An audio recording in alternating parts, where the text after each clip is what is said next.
Bismillahirrahmanirrahim. Assalamualaikum warahmatullahi wabarakatuh. Perkenalkan, saya Ella Faizah. Saya adalah seorang pengawas sekolah di lingkungan Dinas Pendidikan Pemuda dan Olahraga Kabupaten Cianjur. Pada kesempatan ini saya akan menceritakan praktik baik di sekolah dampingan.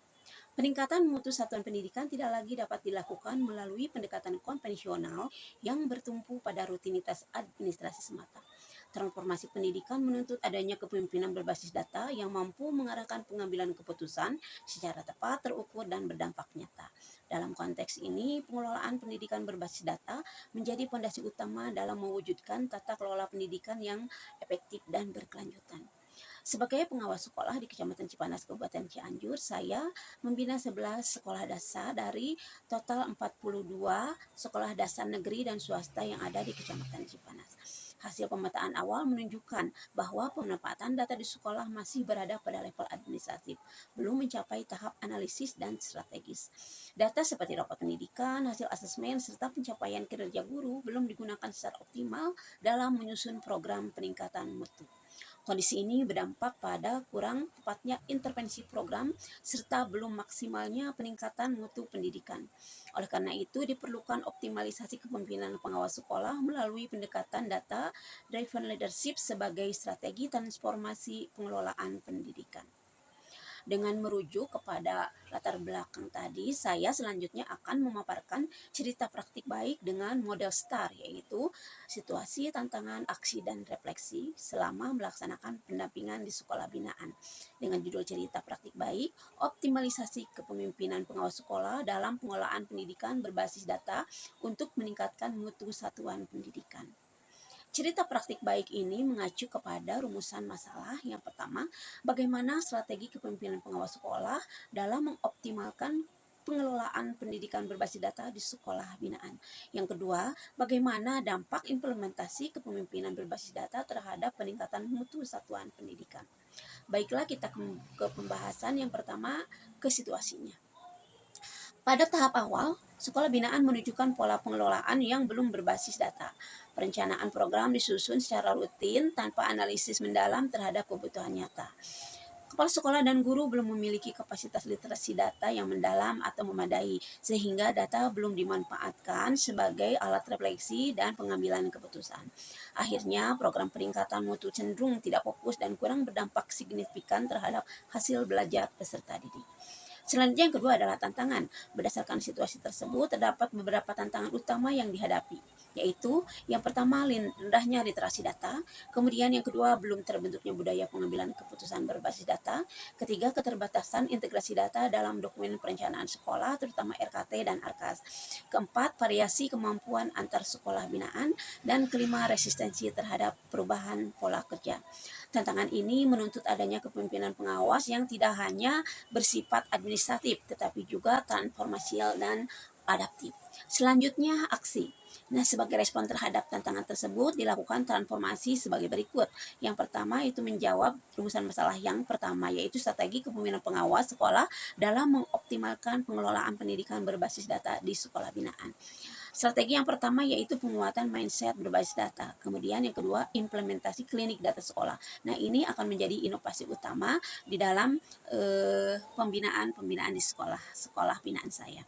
Kemudian yang ketiga adalah penerapan siklus data terpadu. Nah, sama juga ya, ini menjadi inovasi utama karena ada 3 nanti yang akan dibicarakan yang menjadi inovasi utama.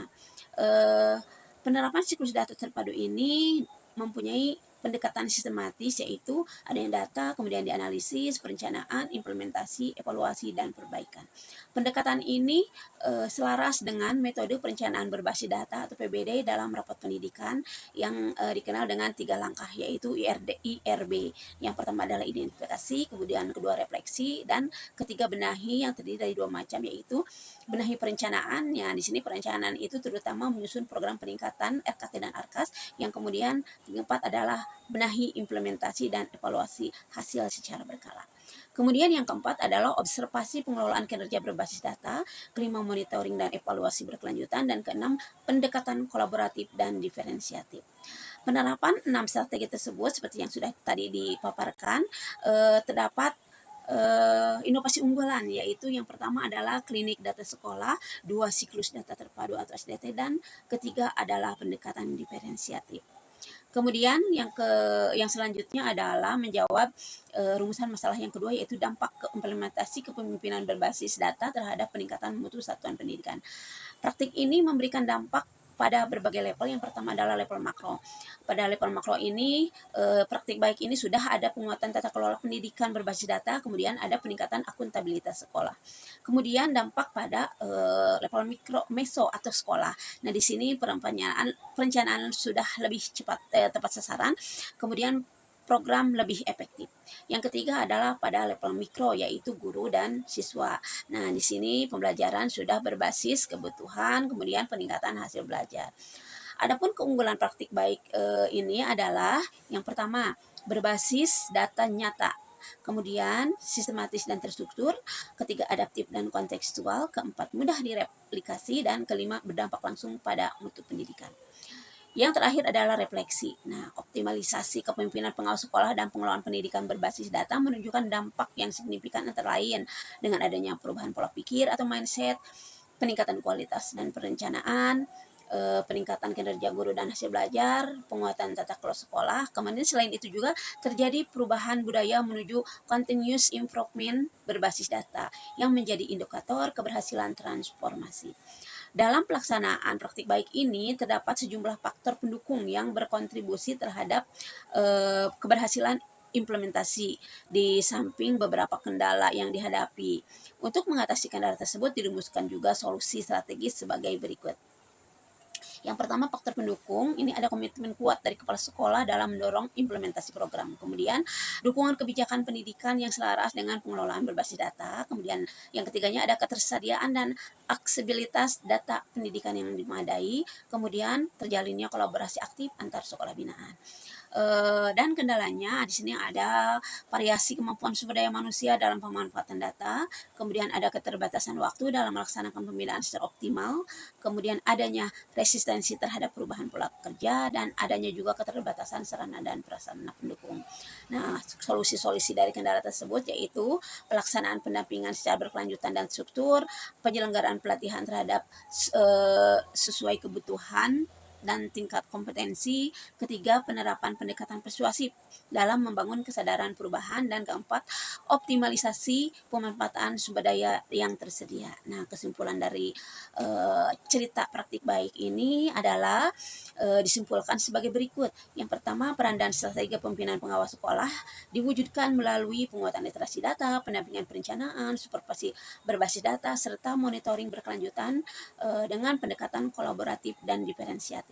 Yang keduanya adalah dampak optimalisasi kepemimpinan pengawas sekolah terlihat pada peningkatan mutu satuan pendidikan yang ditandai dengan perbaikan perencanaan, peningkatan kinerja guru, hasil belajar siswa, dan tata kelola sekolah yang lebih efektif dan akuntabel. Sebagai penutup, praktik baik ini menunjukkan bahwa perubahan tidak selalu dimulai dari kebijakan besar, tetapi dari keberanian untuk mengubah cara berpikir dari sekedar bekerja menjadi bekerja berbasis data. Kepemimpinan pengawas sekolah menjadi kunci dalam menggerakkan transformasi ini, sehingga sekolah tidak hanya berjalan tetapi berkembang secara terarah dan berkelanjutan. Sekian cerita praktik baik dari saya. Wassalamualaikum warahmatullahi wabarakatuh.